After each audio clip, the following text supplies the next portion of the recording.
Olá, eu me chamo Mariana Carreiro e venho apresentar meu trabalho sob orientação da professora doutora Naileda Mé Teixeira e coautoria de Isabela Monici Silva e Maria do Carmo Machado Guimarães, intitulado Estudo do colágeno dentinário de indivíduos com diabetes mellitus e possível associação com maior risco à cárie radicular. Bom, nos últimos anos, com o envelhecimento da população global, houve um aumento na prevalência de doenças crônicas, e dentre elas, a diabetes mellitus.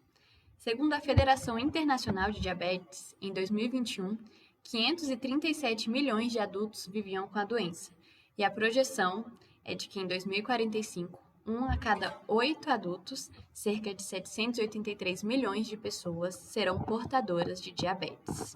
A doença é caracterizada por altos níveis de glicose sanguíneos, e a maioria dos indivíduos com DM possuem o tipo 2, a resistência adquirida à insulina. A partir disso, é importante que falemos acerca das manifestações bucais da diabetes, como a doença periodontal, uma associação já bem estabelecida na literatura, e a doença cárie, foco nesse trabalho. De acordo com a revisão sistemática de Lima e colaboradores, realizada previamente, inclusive pelo nosso grupo de pesquisa, foi observado que o maior número de dentes eram afetados por cárie em indivíduos com diabetes, além de pacientes com DM tipo 2 possuírem uma probabilidade 3 vezes maior de terem lesões de cárie radicular. Essas imagens ilustram exemplos de lesões da doença cárie nessa região da raiz do dente, que naturalmente não é exposta ao meio bucal. O que pode, então, explicar essa maior prevalência, a relação entre diabetes e doença cárie, em especial a cárie radicular? Existem muitas teorias que buscam explicitar essa relação, como sendo a diabetes fator predisponente para a doença periodontal, doença que atinge esses tecidos ao redor do dente, pode haver uma recessão gengival e consequente exposição da raiz dentária. Como o cemento, o tecido que recobre a raiz, é menos mineralizado que o esmalte que recobre a coroa, a desmineralização nessa região é mais rápida, podendo promover, assim, uma lesão de cárie radicular.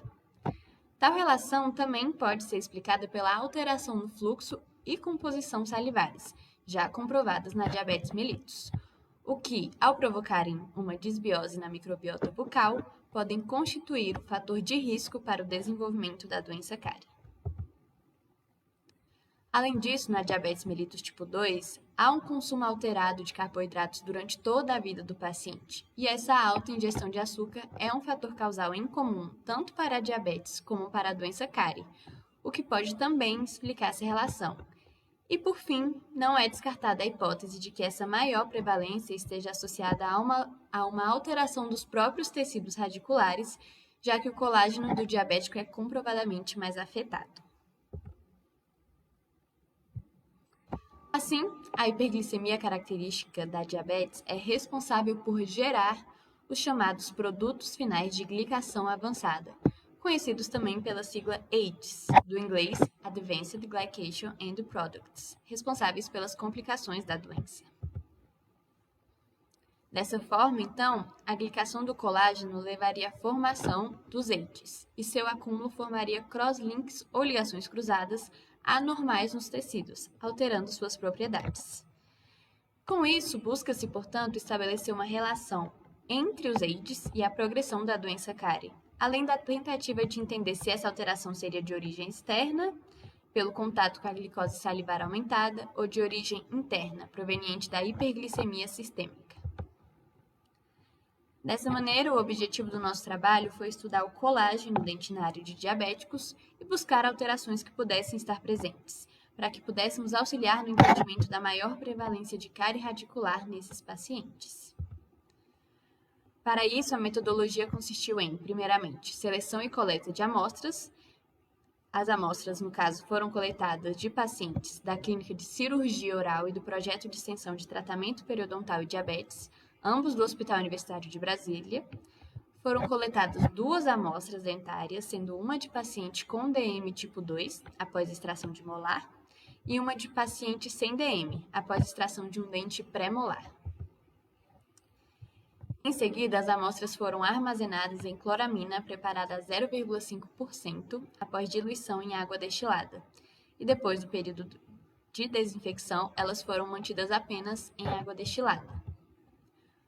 O preparo das amostras para a realização dos testes foi feito realizando-se cortes nas estruturas dentárias com a máquina de cortes de alta precisão do Laboratório de Dentística da Faculdade de Ciências da Saúde. Foram realizados 2 cortes em cada amostra dentária, contemplando a região do canal radicular e uma face externa oposta a essa voltada para a polpa do dente. Os cortes tinham espessura de aproximadamente 1,5 milímetros, e esse esquema apenas ilustrativo busca demonstrar como foi feita a realização desses cortes. Para análise das alterações químicas e possível presença de crosslinks anormais no tecido, foi realizado um exame de espectroscopia de infravermelho com transformada de Fourier, com reflectância total atenuada, comumente chamado de FTIR-ATR, em colaboração com o Instituto de Química da Universidade de Brasília. O número de scans no teste realizado foi de 64 e o intervalo de espectro utilizado foi de 600 a 4.000 centímetros a -1. Assim, os pontos em que foram realizados os espectros foram 3 pontos, cervical, médio e apical em cada face, ou seja, 3 pontos na face interna, voltada para o canal radicular, e 3 pontos na face externa, oposta a essa voltada para a polpa,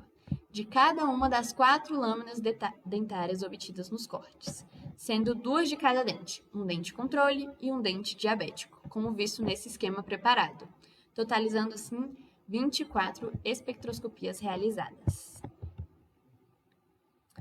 Com relação aos resultados do estudo, vimos que os pacientes que doaram as amostras possuíam idades de 43 e 37 anos e número de dentes igual a 18 e 27, para paciente com DM tipo 2 e sem DM, respectivamente, sendo ambas do sexo feminino, demonstrando certa proximidade entre a amostra controle e diabética. A figura 1 do estudo mostra os exemplos de picos gerados no teste FTIR-ATR para os terços apical, médio e cervical de raízes diabéticas e não diabéticas, e das superfícies externa, área em contato com o ligamento periodontal ou o meio bucal, se já havia exposição radicular, e interna, que é a área voltada para o canal radicular. Nota-se que há um certo padrão entre os picos gerados entre os diferentes pontos analisados. Porém, observou-se alteração no espectro correspondente ao terço cervical externo diabético, como visualizado pelos círculos na figura. Esse surgimento de picos diferentes nessa imagem pode sugerir diferentes ligações moleculares nessa região exposta ao meio bucal e a hiperglicemia salivar do fluido gengival, podendo ou não representar um crosslink anormal gerado pela glicação. Na figura 2, são apresentadas as imagens das lâminas obtidas e analisadas nesse estudo. A primeira imagem mostra a raiz que apresentou resultado alterado na espectroscopia junto ao seu gráfico do FTIR-ATR. A partir desses resultados, da revisão de literatura e da hipótese que geramos, a discussão desse trabalho acerca da possível associação entre os AIDS e a progressão da doença cárie trouxe o estudo de Matsuda e colaboradores de 2016, que observou que as fibras colágenas da dentina cariada possuíam maior quantidade de AIDS em relação à de dentina rígida, trabalhando com a hipótese de que a exposição ao açúcar da cavidade oral aceleraria a reação de glicação e poderia gerar maior quantidade de crosslinks nesse tecido. Um estudo recente desse ano, publicado na Journal of Dental Research, mostrou que o colágeno glicado, modificado pelo AID derivado do metiglioxal, possuía maior número e força de adesão com o Streptococcus mutans, sugerindo assim que as alterações no colágeno devido à glicação têm um papel importante na aderência bacteriana aos tecidos orais, o que vai de encontro à nossa hipótese. As perspectivas para futuros trabalhos na área são aumentar o número amostral, realizar limpeza prévia dos tecidos moles das superfícies dentárias, realizar uma microscopia complementar, analisar na espectroscopia se os picos alterados correspondem a crosslinks anormais ou a uma outra alteração e realizar também exame de sangue para análise e comparação dos índices glicêmicos dos pacientes, até para correlação com o que obtivermos nas espectroscopias. Por fim, concluímos que sim, a hipótese de que a glicação do colágeno dentinário, causada pela hiperglicemia da diabetes mellitus, pode alterar quimicamente as estruturas dos tecidos radiculares, como foi visto no terço cervical externo, alterado possivelmente pela hiperglicemia local, e isso explicará a maior prevalência e o maior risco de cárie radicular nesses pacientes com DM. Os achados desse estudo piloto ainda são incipientes, o que leva à necessidade de mais estudos, o que inclusive já está sendo feito. Estamos desenvolvendo um trabalho já aprovado em segundo lugar pelo projeto de iniciação científica da EBSER, que procura analisar as alterações presentes nas amostras dentárias de diabéticos e contemplando as perspectivas futuras já citadas. Agradeço pela oportunidade de desenvolver e apresentar o nosso trabalho. Muito obrigada.